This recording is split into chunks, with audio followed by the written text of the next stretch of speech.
vamos a ver un tema, como todo, la mayoría de los temas muy importantes. Pero este tiene una capital importancia porque es una enfermedad curable, siempre y cuando se haga un diagnóstico oportuno. Pero ya van a ver a lo largo de la plática que no siempre sucede así. Pero ustedes sí, a partir de este momento, son promotores de salud. Si encuentran un paciente sintomático respiratorio, tienen la obligación de orientar y encaminarlo a un puesto de salud para que se haga el diagnóstico oportuno. Entonces, no nos olvidemos de que muchas veces creemos saber mucho y en realidad lo que sabemos no alcanza ni para llegar a una vírgula de lo que significa el conocimiento. ¿Ya? También voy a aprovechar para la oportunidad para convidarlos, invitarlos a los que quieran participar. El 11, 12 y 13 de septiembre de este año, obviamente, en horario de 5 a 10 de la noche se va a realizar este simposio internacional de neumología en el Colegio Médico Departamental. Siempre se aprende, yo sé que estamos también en la feria, han coincidido las fechas, ¿no? Pero esto es de 5 a 10 de la noche, puede llegar retrasado si quieren. Este era nuestro hospital hace 40 años, vean, cayéndose, lo refacciona y actualmente más o menos está así. El 24 de marzo de cada año se recuerda el Día Mundial de la Tuberculosis. ¿Por qué? Gracias a este magnífico hombre, Robert Koch, que fue el descubridor del bacilo de Koch, ¿ya?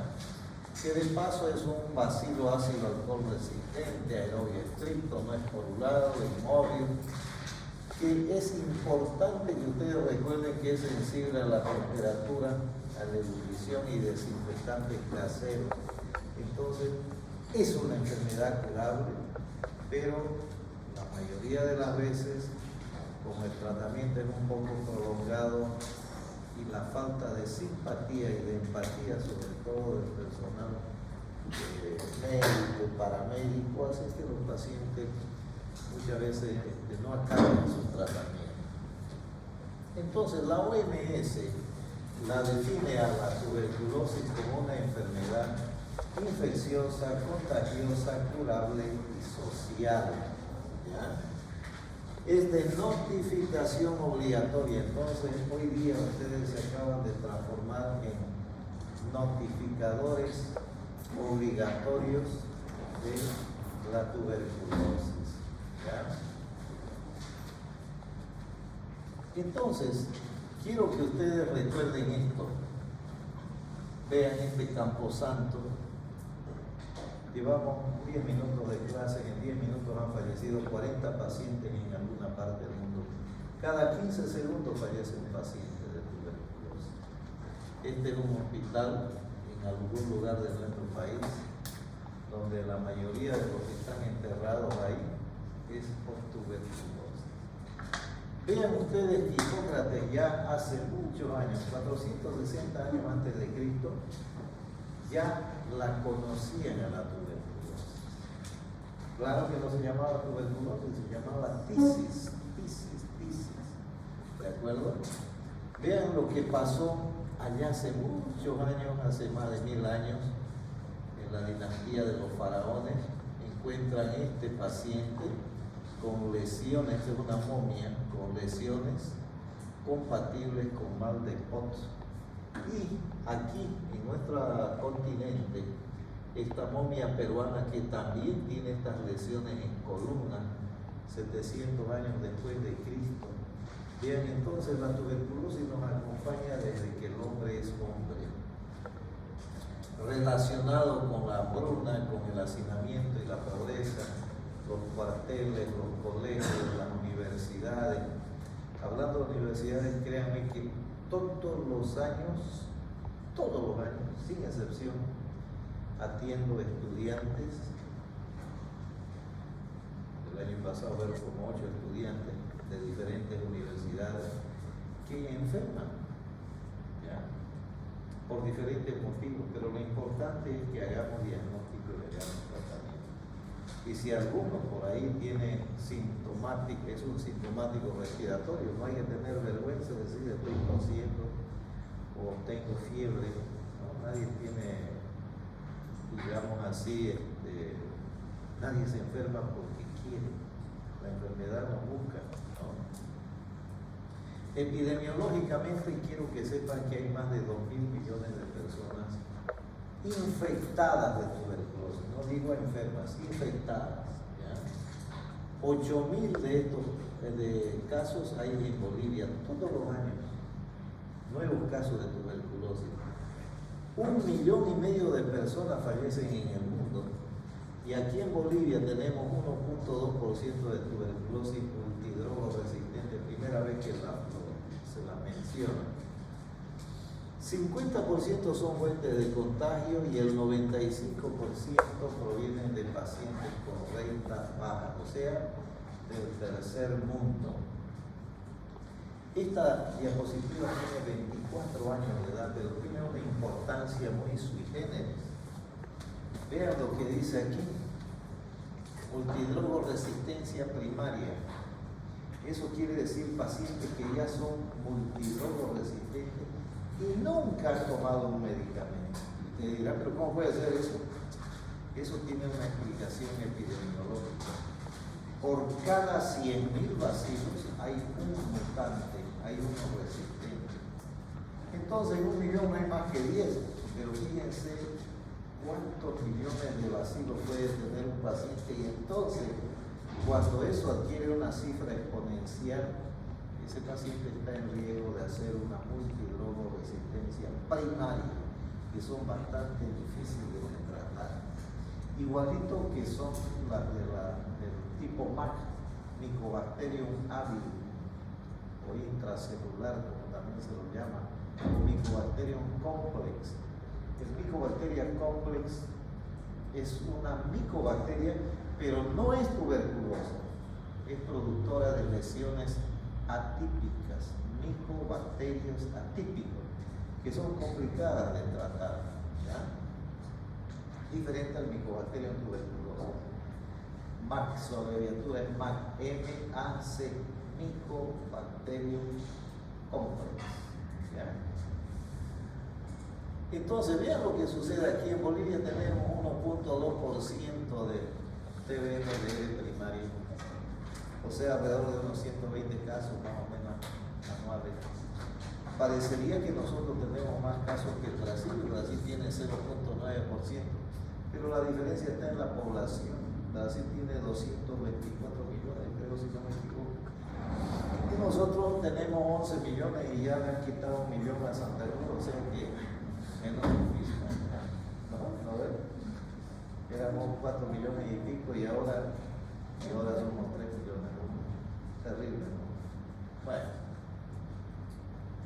Etiológicamente, entonces el complejo Mycobacterium tuberculosis está conformado por el Mycobacterium hominis en un 98%,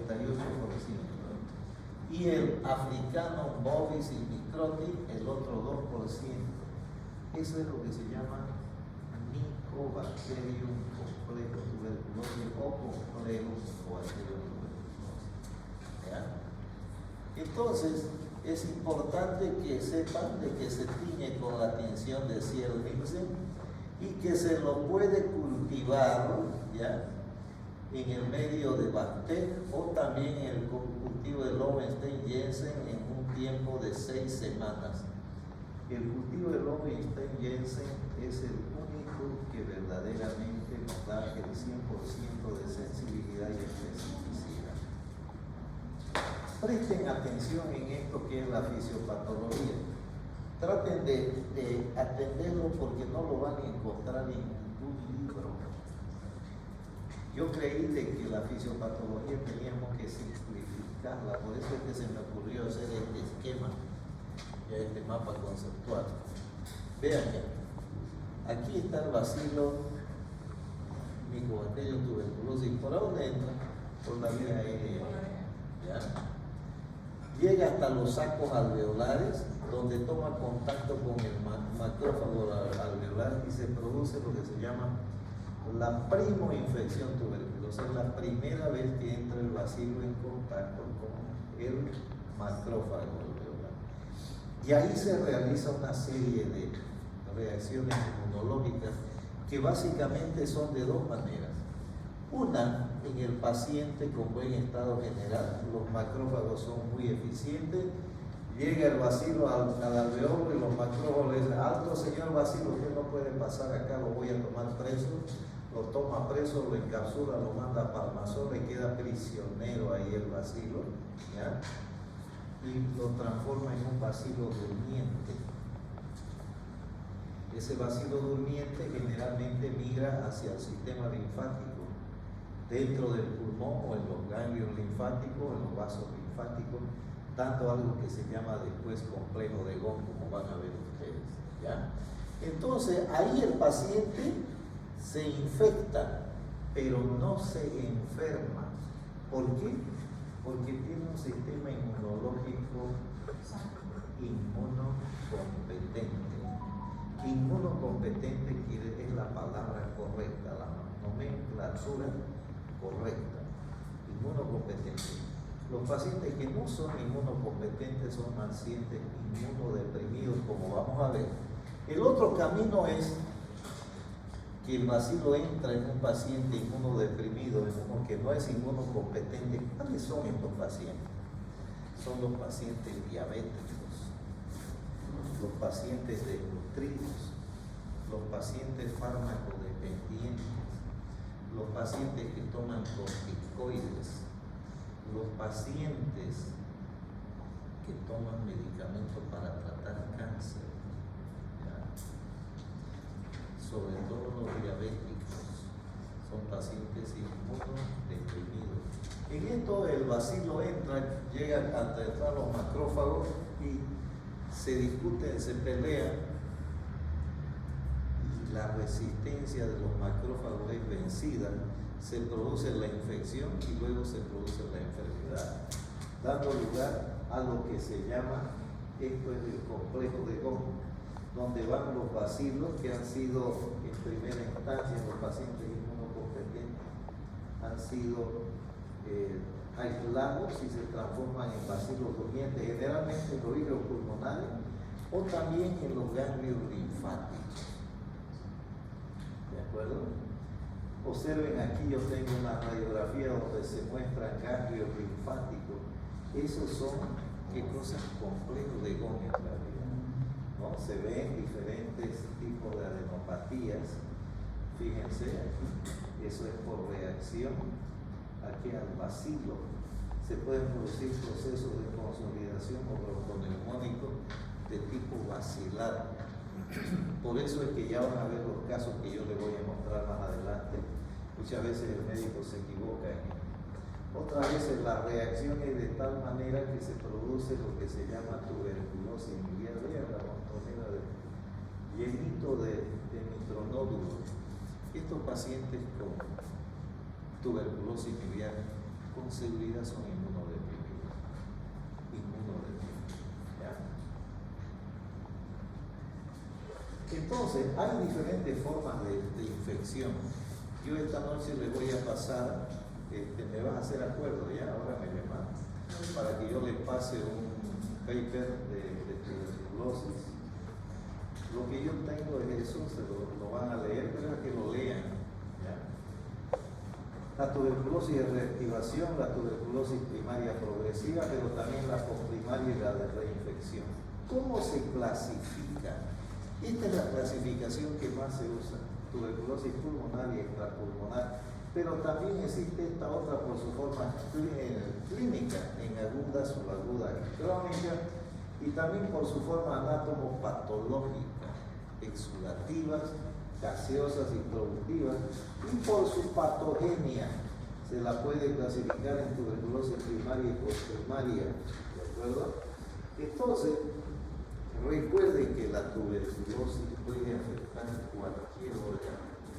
Si comienzan en la cabeza van a tener tuberculosis meningea, cerebral, Seguimos ocular, nasofaringea, traqueal, bronquial, mediastinal, pulmonar, en abdomen, gastrointestinal, ¿no? En el varón, incluso tuberculosis prostática, en los huesos, tuberculosis ósea, en la piel, tuberculosis cutánea, en el corazón, tuberculosis pericárdica.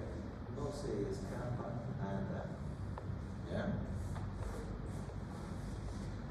El cuadro clínico importante, vean esto, son los famosos síntomas sistémicos. ¿Cuáles son? Por ejemplo, la fiebre, la pérdida de peso, la sudoración. Cualquier paciente que tiene esa triada, uno debería, como estudiante de medicina y como médico general, ya pensar de que pudiera ser tuberculosis, aunque no sea, pero hay que pensar. Síntomas sistémicos, síntomas pulmonares, ¿recuerdan lo que pasamos la otra vez? Tos, expectoración, hemoptisis, disnea, cianosis, fiebre, dolor torácico, ronco, sibilancia, estrépito. En la tuberculosis puede haber uno o varios de estos signos clínicos, ¿de acuerdo? Y los pacientes asintomáticos. Estos pacientes asintomáticos son bastante peligrosos, diría yo. Hace unos 30 años yo trabajaba para una empresa petrolera, una multinacional, y una vez a la semana iba a hacer valoración para los pacientes que iban a ingresar a la empresa. Una vez me tocó atender a un señor que era ingeniero, pero con más ingeniero que sea hay que hacer el examen y hay que hacer la valoración. Le hicimos los exámenes y él tenía una tuberculosis cristiana. Y obviamente yo presenté mi informe, le comenté al paciente, el paciente me dijo que yo estaba equivocado, que él no era un muerto de hambre. Hasta el día de hoy me acuerdo, ya, imagínense, hace 30 años, así más o menos de eso. Me dijo que no era un muerto de hambre. Yo le dije, yo no estoy diciendo eso. Pero es que usted al decirme que soy tuberculoso me dijo, me está diciendo eso. No, yo no le estoy diciendo. Y en la radiografía que está, yo aquí he puesto una hipótesis diagnóstica y eso es lo que estoy informando. Obviamente el señor se molestó y por supuesto se quejó al gerente en salud de la empresa. Y a mí me llamaron, yo fui con todo lo que tenía y le dije, yo no estoy acusando aquí a nadie, yo estoy aquí para hacer valoración de lo que tienen los pacientes. El señor está ofendido porque la hipótesis diagnóstica es tuberculosis miliar. Pero no hay posibilidad de equivocarse. Le dije, no hay posibilidad, esa es la radiografía que me la ha traído. Y los exámenes de complementación también dicen eso. ¿Saben qué? El señor quedó molestísimo. ¿Saben qué no tomaron en cuenta los otros colegas que ya lo habían visto a él? Era un paciente diabético. Paciente diabético es uno deprimido. Hay que tener mucho cuidado. Al final se confirmó el diagnóstico, tuvimos que hacer una punción biopsia con aguja fina, eso ya es más caro, pero le hicimos el anátomo patológico complejo de Bond y todo. Yo creo que esta es la diapositiva clave, prestenle atención, ¿verdad? Porque en esta diapositiva se resume prácticamente todo lo que vamos a hablar. Este es un flujograma de diagnóstico y tratamiento de la tuberculosis. De aquí para adelante, todo paciente que tiene tos y expectoración por más de 2 semanas es un sintomático respiratorio, por más que sea el presidente de la República. Alguna vez atendí a un paciente que era expresidente de la República. ¿Y yo qué culpa tengo que el paciente esté enfermo? Los políticos son los que más expuestos están porque están cerrando con todo el mundo. Obviamente su edecán se molestó conmigo porque yo le dije lo que tiene el señor vicepresidente, le dije, esto No puede ser, no puede ser. Paciente diabético, no hay consecuencia. Pero es la tuberculosis. No es un delito enfermarse. Nadie se enferma de adrede. Pero nosotros como médicos estamos obligados a poner toda nuestra capacidad para hacer una hipótesis diagnóstica de acuerdo a 3 criterios: clínica, laboratorio y mano. ¿Ya? Entonces vean esto. Si mi paciente es BK positivo, no hay problema, ya está hecho el diagnóstico.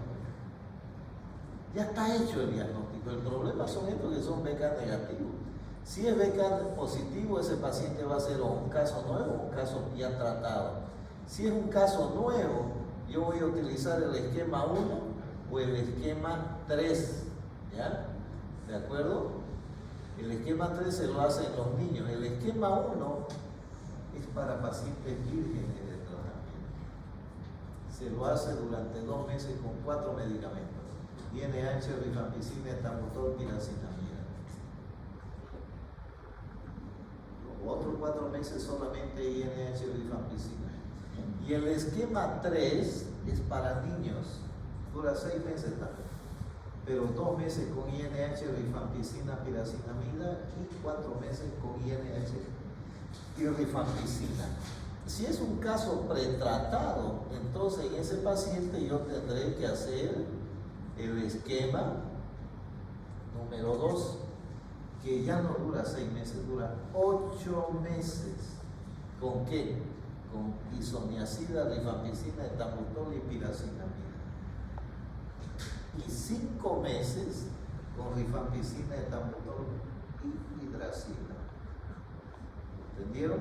6 meses para los pacientes vírgenes de tratamiento y 8 meses para los pacientes en retratamiento.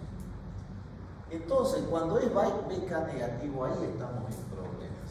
Aquí estamos en problemas porque la mayoría no sabe qué hacer, pero ahora ustedes ya conocen. Hay que tratarlo con antibióticos durante 10 días si es BK negativo, después hacer nueva vaciloscopía y hacer un GenExpert.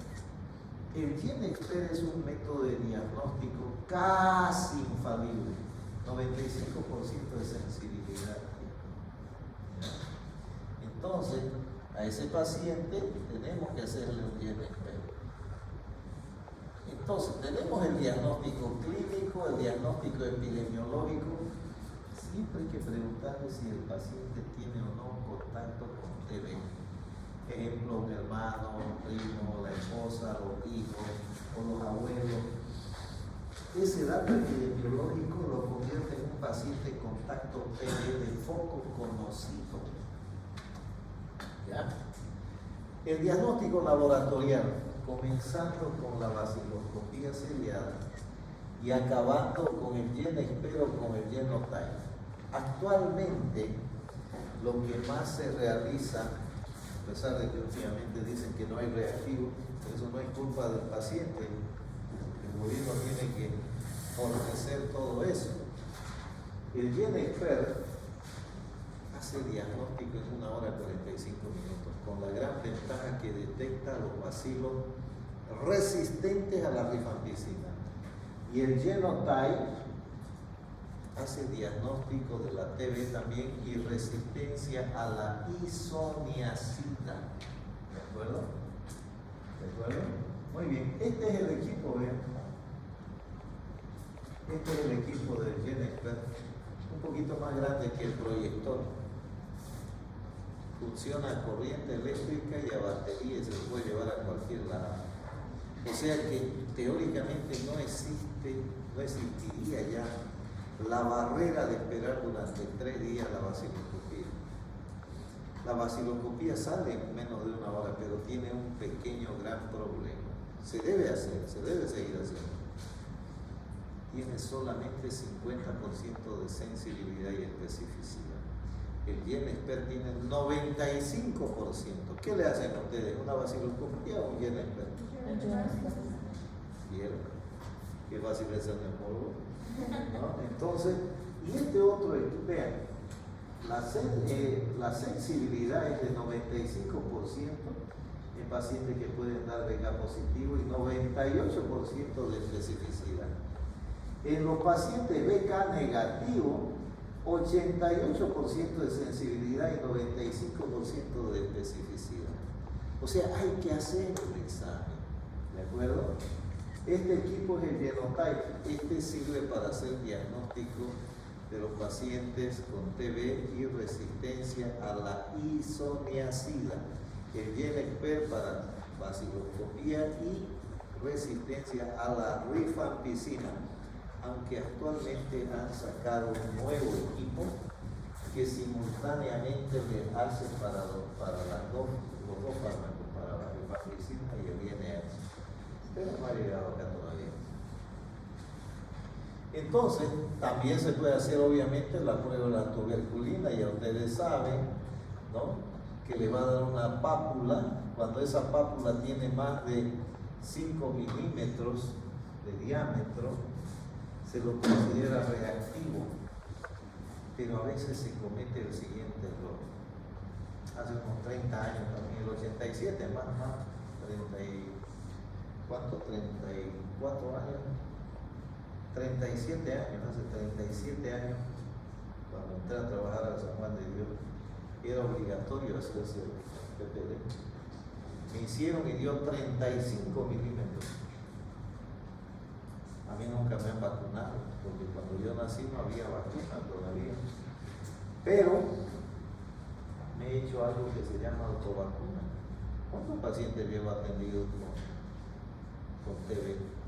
Y recuerden, en el paciente inmunocompetente, el bacilo llega hasta los alveolos y lo toman preso y lo convierten en bacilo durmiente. Pero si yo me inmunodeprimo, si me hago diabético, si uso fármaco, soy fármaco dependiente, soy desnutrido, soy alcohólatra, etcétera, etcétera, etcétera, ¿no? Entonces sí se puede detectar esos vacilos. Entonces, como dio 35 milímetros, me llamó la jefe del laboratorio y me dice: doctor, usted tiene que urgente comenzar su tratamiento. ¿Para qué? Para tuberculosis. Yo no soy enfermo, yo soy infectado. No, me dijo que tiene que hacer. A ver, le dije: estimada doctora bioquímica, usted haga lo que tiene que hacer en su campo de laboratorio. Yo voy a hacer lo que tengo que hacer en el campo de la neumología.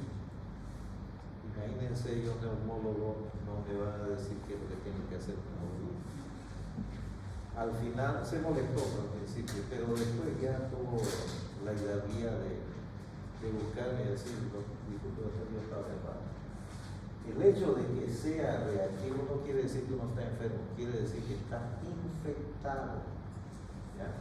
Aquí le hacemos a todito, fíjense en su hombro derecho, van a ver que tienen una cicatriz de ese. Mírense. Ahí está. ¿No? Y lo que no se nota es porque no han hecho una reacción, entonces hay que estar más pendientes todavía. Bueno, entonces, y por supuesto el diagnóstico laboratorial y el diagnóstico radiológico. ¿Ya? Cualquier patrón subjetivo de tuberculosis hay que pensar en tuberculosis. Recuerden lo que hemos dicho en la clase. Todo síndrome de condensación pulmonar puede ser una neumonía, puede ser tromboembolismo, puede ser tuberculosis, puede ser una atelectasia, puede ser una neoplasia, puede ser un derrame pleural. ¿Ya? Pregunta de evaluación, tienen que saber con todo esto, es el score del Toledo-Kaplan. Tiene 6 variables o indicadores. El bacteriológico, que consiste en el aislamiento del bacilo de Koch, que vale 7 puntos. El anatomopatológico, donde se observa el granuloma específico, vale 4 puntos. El inmunológico, sea un PPD mayor a 10 milímetros, vale 3 puntos. El radiológico, imagen subjetiva de bacilo de Koch, 2 puntos. La clínica subjetiva de TB, 2 puntos. El epidemiológico, sea contacto TB de foco conocido, 2 puntos. Si sumando esos puntos me da 7 puntos o más, ese paciente tiene TB. Si ese paciente me da entre 5 a 6 puntos, es probable que tenga TB y hay que hacer una prueba terapéutica durante 2 semanas. Si ese paciente está entre 2 a 4 puntos, es posible que tenga TB y hay que controlarlo en lo posible mensualmente, ¿ya? Y si tiene solamente 2 puntos, el paciente no tiene TB, tiene un resfriado, como nuestro compañero que está allá con barbijo. ¿Estás tosiendo? Sí. Ay, disculpe, pero... No tosiendo, así que me la nariz tapada. ¿Cuánto tiempo lleva tosiendo? No estoy tosiendo. ¿Con catarro o nasal? Sí, correcto. ¿Cuántos días lleva? Una semana. Una semana. ¿Y qué ha hecho al respecto? Ahora ir al médico. ¿Ah? Ahora ir al médico. Nada. Exacto. Excelente médico. ¿Cómo se llama? Adani. Adali. Adalia, ¿no? Adali. No, Adani. Adani. Sí. Muy bien, Adani. La recomendación de su neumólogo de cabecera, o sea, yo, ya sé su neumólogo, es de que vaya al puesto de salud. ¿Por dónde vive? El Felipe se cabilla, la tengo controlado. Bueno, pero con seguridad debe haber algún puesto de salud de atención primaria. Ahí deberían hacerle uno para influencia y para COVID. Hay, por si acaso. ¿No? Ningún resfriado dura más de 3, 5 días. Eso ya no es resfriado. ¿Hay alguna otra cosa más que no se dice? Ya sale negativa. A influencia y todo. Hoy me hicieron la prueba. Hoy día. Hoy. ¿Y qué cree que tiene entonces? ¿Una gripe? Según el médico, todavía no se sabe. Qué bueno, ¿Y sabe flema? ¿Moco de qué color sabe?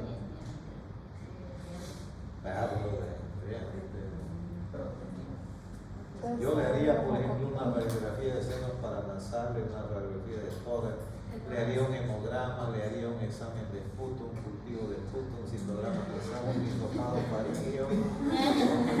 Y eso es lo que hay que hacer. Créanme que es.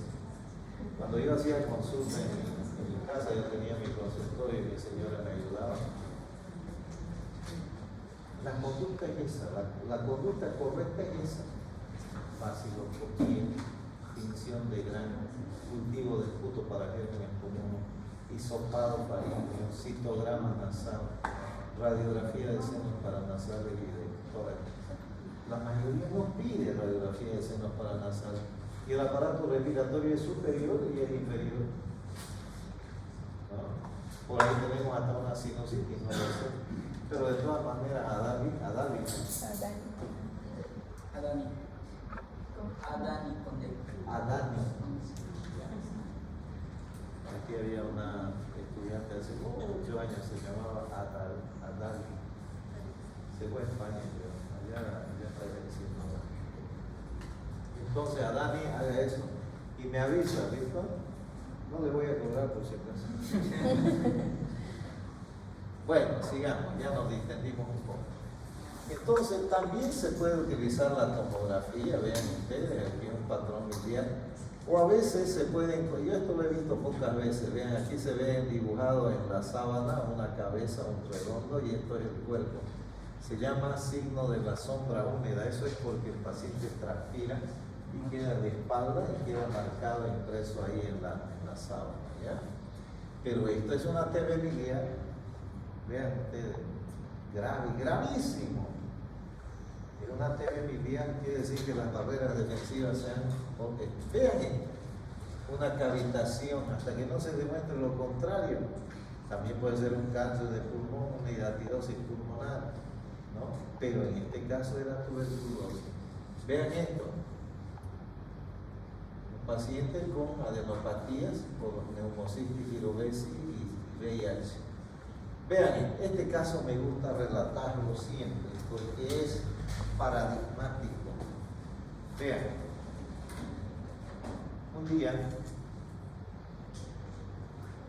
Jueves yo de turno me llaman, vengan y me dicen, doctor, necesitamos que usted venga a ver un paciente acá que está internado en la clínica fulana de tal, en Trinidad. ¿Y qué tiene? Tiene una neumonía, hace 3 semanas que está internada y no resuelve la neumonía. Ya se le ha dado esto. Querido, si en 3 días no mejoró ese paciente, 4 días, ¿cómo le van a dar 3 semanas de medicamento? Y yo le digo, pero yo no puedo ir, doctor, le vamos a pagar bien, véngase, tengo otro compromiso. Más bien lo mejor es que ustedes los traigan a Santa Cruz. ¿Quién le hace pensar que si allá no han podido hacer diagnóstico, voy a ir allá y como por arte de magia voy a hacer el diagnóstico? Tráiganlo acá que tenemos mayores recursos.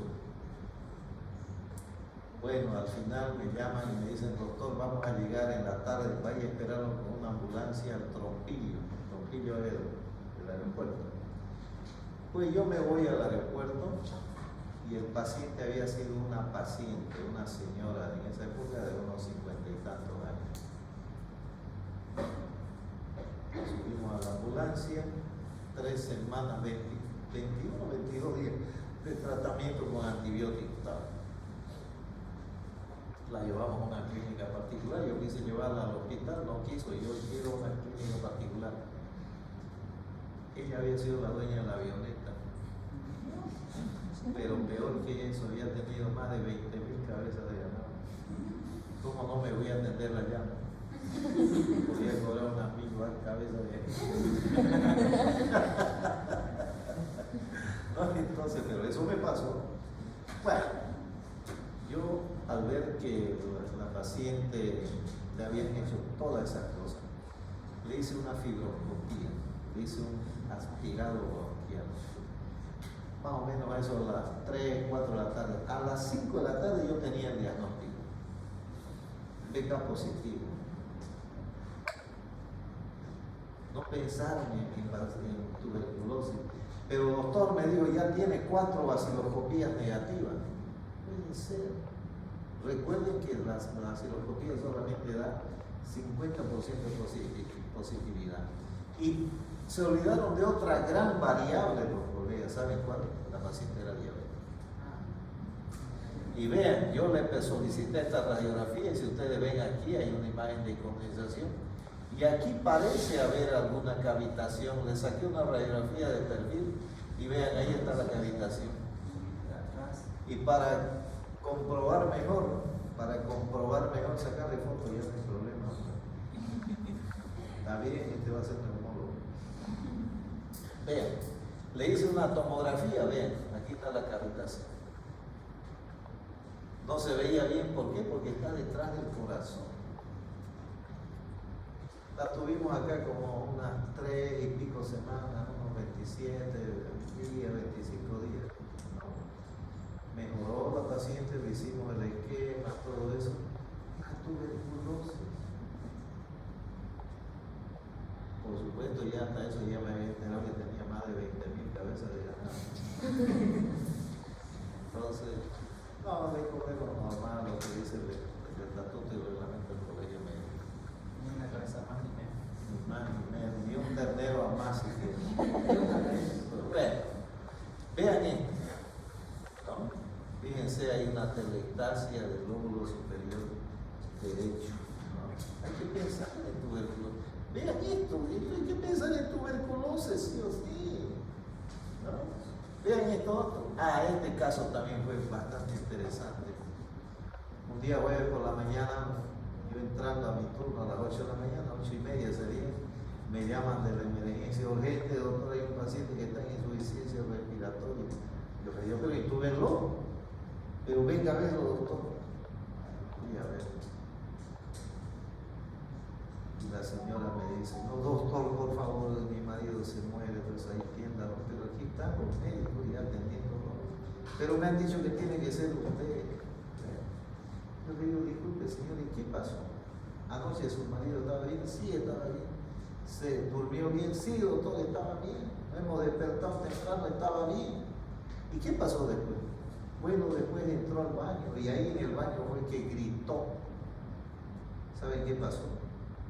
Se sentó en el trono donde uno es rey, ¿no? ¿O no es? Entonces él hizo esto. Se llama prueba de Valsalva con glotis cerrada. Eso tiene una explicación fisiopatológica. Aumentó la presión, hizo un neumotórax espontáneo. Paciente fumador.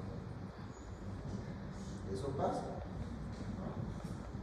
Más bien que decía no se ha infartado, pero el corazón estaba aquí en el lado izquierdo. Vean este otro, un derrame. Vean, este paciente siempre lo muestro porque esto era una pericarditis. ¿Cómo sabe usted que es pericarditis? Pues que sé, pues, hombre, para eso he estudiado. No, es que es fácil, ahora ustedes lo van a saber ya. Le daban la vuelta a la radiografía, entonces se llama imagen copa de champán. Fácil, ¿no? Sí, imagínense, damos 50 ¿no? Entonces, vean esto. Una tuberculosis miliar, una tuberculosis ocular, una tuberculosis cerebral, una tuberculosis pulmonar. ¿No? Vean esto otro. ¿Quién duda que eso es tuberculosis? Terrible, ¿no? Vean esto. Paciente con TB. Vean esto. Paciente con TB. ¿Ya? Vean esto, un síndrome de destrucción pulmonar por tuberculosis, lo único sano es este pedacito del lóbulo inferior izquierdo. Vean esto, derrame pleural masivo, ojo, derrame pleural masivo. A este paciente lo habían drenado ya una vez, una segunda vez lo habían drenado, una tercera vez lo habían drenado. Cuando yo a mis manos era ya la cuarta vez que estaba con derrame pleural. La pregunta era por qué el colega no lo derivaba al neumólogo. ¿Saben por qué? Porque cada punción y extracción de líquido fue cobra. Pero no se trata de eso, queridos colegas. Cualquier paciente que tiene un derrame pleural que se rehace, eso se trata de una pleura hipersecretante. Hay que pensar en una actividad de tipo neoplasia. Lamentablemente en este caso tenía qué cosa, un mesotelioma maligno. Vean cómo se cumple aquí: obliteración del seno costoglénico, curva parabólica de Damaso y desplazamiento del mediastino hacia el lado opuesto de la vesícula. ¿Ya? Vean este otro caso. ¿Ya? Obliteración de seno, curva parabólica, desplazamiento. Vean este otro caso también, ¿no? Con atelectasia del lado izquierdo. Vean aquí el corazón debía estar por acá, no se lo nota. Vean este otro, un empiema pleural. ¿Por qué sé que es un empiema pleural? Porque el derrame pleural hace una curva parabólica. Aquí hay una línea horizontal. ¿Ya? Vean este caso también es interesantísimo. Observen, hay una atelectasia del lóbulo superior derecho. Aquí hay aparentemente una cavitación y si ustedes miran con un poco más de detenimiento, aquí pareciera haber una bolita. ¿Ya? Bueno, se le hace una tomografía y efectivamente hay una cavidad con una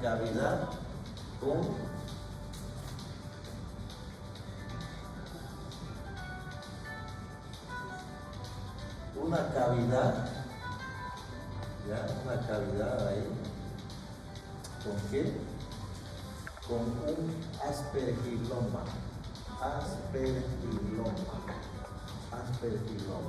¿Ya? Aquí está, vean, el Aspergillus fumigatus. Esto no se soluciona con tratamiento médico, esto es quirúrgico. ¿Ya?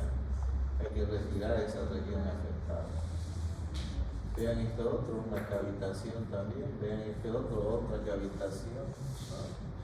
Otra cavitación. Este caso también interesante, este era un paciente que estaba siendo tratado por neumonía, porque tiene, vean, broncograma aéreo. También llevaba más de 2 semanas de tratamiento.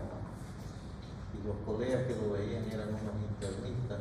Y yo le dije, pero esto parece tuberculosis. No es tuberculosis, tiene vasculoscopía negativa. Otra vez el mismo error. Bueno, yo vengo a hacer lo que me han pedido que haga, le hice una fibroscopía y 2 horas después tenía la baciloscopía positiva. Parece neumonía, ¿no? Es una neumonía, pero tuberculosa. ¿Ya? Igual de esta forma. Vean, esta es una atelectasia total del hemitórax izquierdo. Recuerden, atelectasia fibrocicatricial, ejemplo TV, atelectasia pasiva, derrame en el motórax, atelectasia compresiva, tumor o bulla de enfisema, atelectasia obstructiva, cuerpo extraño, rollas de moco, o también tumores, atelectasia tensioactiva, síndrome del respiratorio. Este paciente también pagó con su vida, pensaron que esto era una neumonía bilateral. Este paciente tenía edema agudo de pulmón. Si lo hubieran ocultado bien, iban a encontrar que tenía ritmo de galope, tercer ruido. Obviamente falleció el paciente. ¿Ya? Otro empiema pleural. También, vean ustedes. Vean, otro neumotórax. Otro derrame pleural, curva, obliteración de seno, curva parabólica, desplazamiento. Otro neumotórax, otro absceso de pulmón. ¿Ya? Vean esto, una atelectasia fibrocicatricial. Vean, no hay silueta cardíaca, acá está todo en el lado derecho. ¿No? Vean, síndrome de condensación. Igual, obliteración de seno, curva parabólica, desplazamiento de la silueta cardíaca. Esto es una tuberculosis cutánea. ¿Ya? Y este caso, creo que ya se lo mostré alguna vez, no me acuerdo. Me llaman un día jueves también en la tarde por un paciente con una neumonía, me dicen hay que internarlo en su servicio. Yo voy y lo oculto al paciente, no encontré nada en tórax, ni adelante, ni atrás, ni en los costados. Siempre hay que ocultar tórax y abdomen. Al ocultar abdomen, parece que presioné demasiado y le produce dolor. ¡Ay, doctor, me duele! ¿Cómo le dije, te duele la oreja? Sí, doctor. Le apreté un poquito más porque Bloomberg positivo. Le digo yo al cirujano, esto no me parece una neumonía. Doctor, me dijo es una neumonía, por favor intérnelo en su sala. No,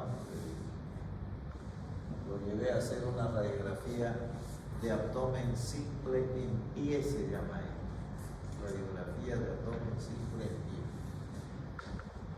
Fuimos y ahí mismo la vi la radiografía y vean que era lo que tenía, niveles hidroaéreos. Se trataba de un hilio paralítico, esto era un abdomen agudo. Cuando le dije al médico, al cirujano, me dijo, no, doctor, está equivocado. Bueno, le dije, viste la radiografía, un abdomen agudo. Me miró el tipo, no dijo nada y se mostró. Yo me quedé esperando a ver qué hacían con el paciente. Pasaron los minutos y como vi que yo, mi presencia era molesta, me salí y me fui a mirar desde la ventana del servicio. Como los 20 minutos pasaron con la camilla a carrera de cirugía.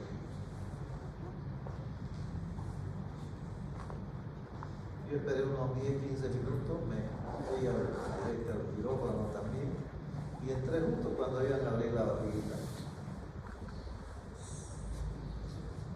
Lleno de contenido alimentar gástrico, abdomen. Era una peritonitis aguda por perforación de úlcera gástrica. Esa era la neumonía, vean ustedes. Bueno, ahora viene lo interesante de esto. Presten atención porque esto siempre les voy a preguntar. Ustedes tienen la obligación de aprenderme estos esquemas de tratamiento. Sí o sí me van a aprender. ¿De acuerdo? ¿Sí? Sí. ¿Seguro? Seguro. Bien, no tiene mucha convicción.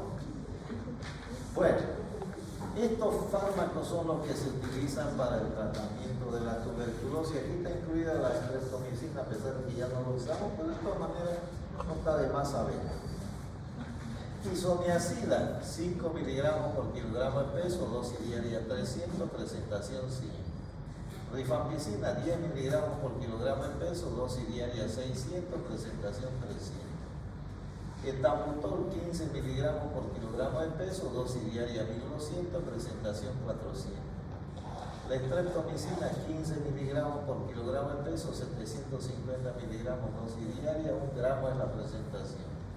La piracinamida, 25 miligramos kilogramo de peso, dosis diaria 1500 y la presentación es 500 miligramos.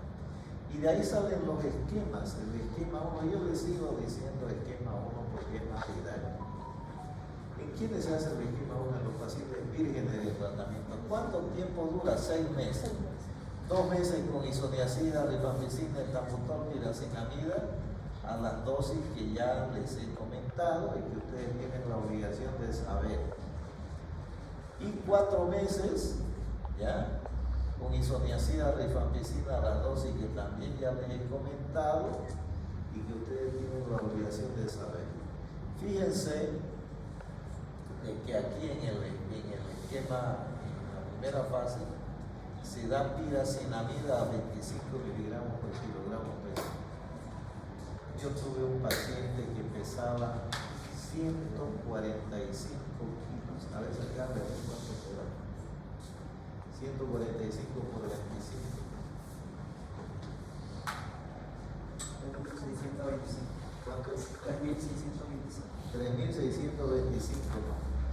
¿Por qué hago esta salvedad? Porque muchas veces, o algunas veces, los colegas de periferia, los que trabajan en el primer nivel, esto me pasó varias veces, llega el paciente derivado del servicio como una rafa, reacción adversa a fármaco. Y uno cuando mira, yo dije mi paciente pesa 145 kilos y yo le apliqué la fórmula y le da 25 miligramos por kilogramo de peso. No, señores, así pese una tonelada del paciente, hay que dar 1500 miligramos como dosis estándar. 300 miligramos como INH, 600 como rifampicina, como etambutol 1200, piracinamida 1500. De lo contrario, le van a provocar una ráfaga. La dosis estándar es esa, hay que hacer eso. ¿Ya? Muy bien. El esquema 2, ¿a quiénes se le da? A los pacientes que han hecho el tratamiento. ¿Han fracasado en el esquema 1 o han abandonado? ¿Cuánto tiempo se le da? 8. Primera fase, 3 meses con isoniazida, rifampicina, etambutol, piracinamida, a las dosis preconizadas. Ustedes tienen la obligación de saber. La segunda fase dura 5 meses con 3 medicamentos, isoniazida, rifampicina, etambutol. En total 8 meses. El esquema normal dura 6 meses. 3 meses de primero y 5 meses de después. Y el esquema 3, el esquema pediátrico, 2 meses con isoniazida, rifampicina, piracinamida. Actualmente se puede usar el etambutol. ¿Ya? Nosotros hace más de 30 años que utilizamos el etambutol en los niños. Nunca tuvimos ningún problema. Actualmente el programa hace unos 6, 7 años ya que se puede dar el etambutol oficialmente. Pero nosotros ya hace una montonera de años que lo damos. Y la segunda fase que dura 4 meses con isoniazida, rifampicina a las dosis preconizadas. Rafa, ¿qué es una Rafa? No es Rafael ni Rafael. Reacción adversa a fármaco. Todo medicamento, no solamente para TB, lo que sea puede dar una Rafa. Una reacción adversa a fármaco.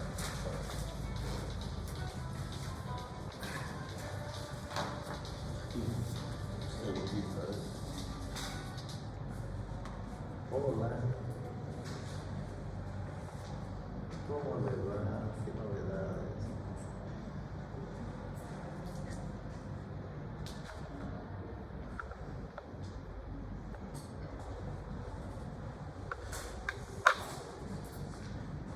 ¿Uno solo?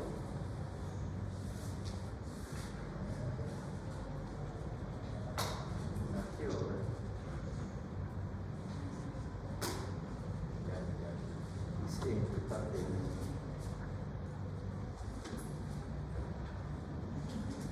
Ya, bueno. Ya, voy a ir, no me acuerdo bien de los cambios. Ya, bueno.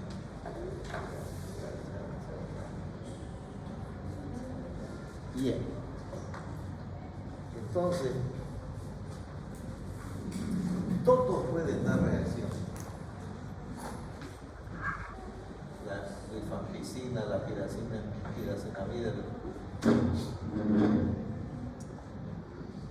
la isoniazida pueden dar lo que se llama hepatitis medicamentosa. Un principio importante: hizo una reacción de esta naturaleza, hay que parar el tratamiento. La reacción es inmunológica. Luego hay que hacer un tratamiento de desensibilización, de reto que se llama. A veces, cuando se dan los 4 medicamentos juntos, producen más hepatotoxicidad que cuando se los da por separado. Entonces, si da alguna ráfaga, hay que tratar de rescatar los medicamentos uno por uno en diferentes esquemas. La streptomicina, obviamente, el octavo padre le apuntó las alteraciones visuales. ¿De acuerdo? La piracinamida aumenta el ácido úrico. Muchos son los pacientes que vienen con esquema de tratamiento y también tratamiento para el reuma. La piracinamida da precipitación o aumento de ácido úrico, por eso es que tienen sintomatología articular generalmente. ¿Ya?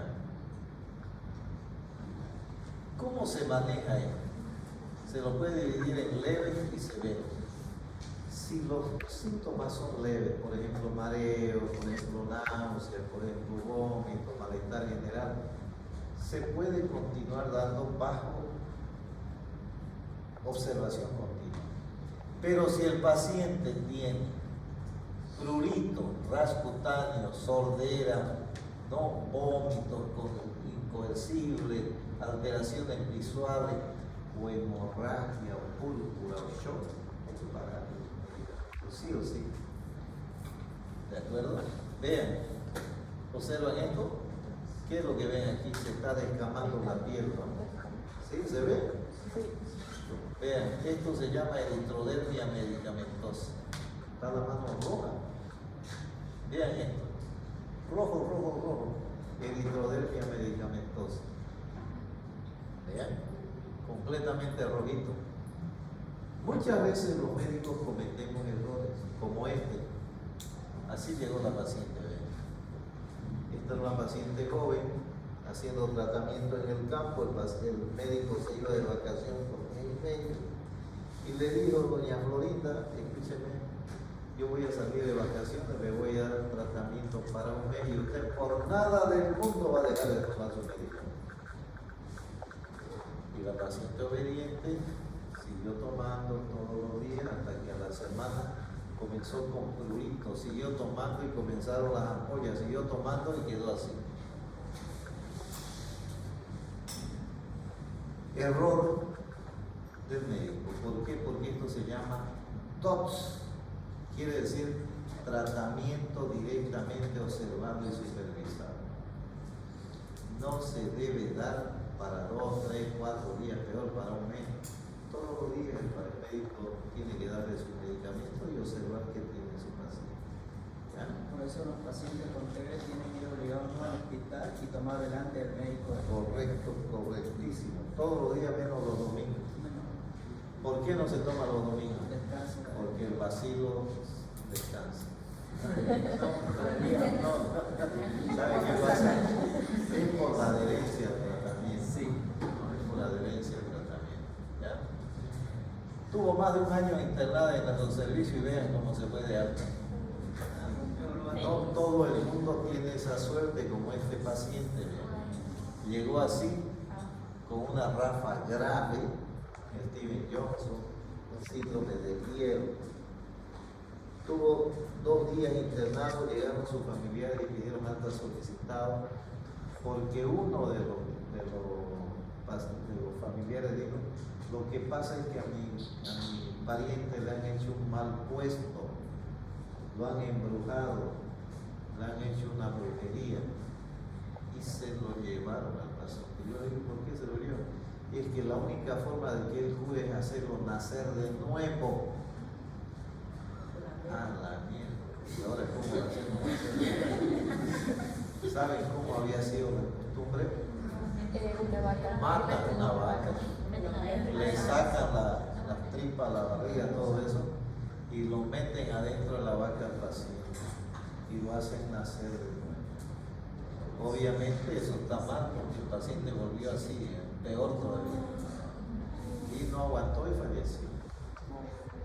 Entonces, esto podía haberse mejorado, no digo salvado, pero mejorado sí la podíamos usar, porque era muy grave, esto parece un gran quemado, ¿no? Pero es así. Bien, también se puede presentar en la boca, en los pies. Bueno, ¿cuál es el próximo reto? La tuberculosis multidrogo resistente y XDR. XDR quiere decir extensivamente drogo resistente. ¿Qué es una TBMDR? Una resistente a los fármacos de primera línea, y la XDR a los de primera y segunda línea. Esto se debe tratar solamente en centros especializados. ¿De acuerdo? Actualmente la OMS dice que hay más de 50 millones de personas infectadas por bacillus. Esta diapositiva es de hace más de 10 años, ahora hay de todo. Entonces cada médico debería saber de que podemos fracasar en el tratamiento porque muchas veces nos olvidamos de seguir la norma. ¿De acuerdo? ¿Ya? Hay que hacerlo.